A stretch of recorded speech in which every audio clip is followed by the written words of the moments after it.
Dalam kunjungan kerjanya ke Aceh, Presiden Jokowi berjanji untuk memenuhi permintaan Gubernur Aceh.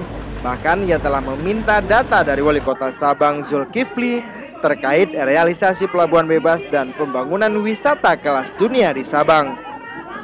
Presiden Jokowi berjanji akan membuka keran investasi di Sabang. Apalagi wilayah paling barat Indonesia ini dinilai memiliki potensi ekonomi dan wisata yang sangat besar. Untuk mendorong investasi, Jokowi mengaku sudah meminta Menteri Koordinator Kemaritiman Indro Yono Susilo untuk memulai mengidentifikasi kebutuhan kota Sabang. Penempatan Sabang sebagai kawasan perdagangan bebas dan pelabuhan bebas dinilai akan memudahkan pemerintah untuk menarik investor.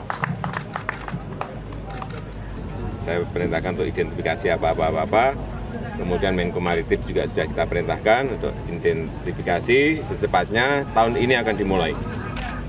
Apa yang dibutuhkan akan dimulai.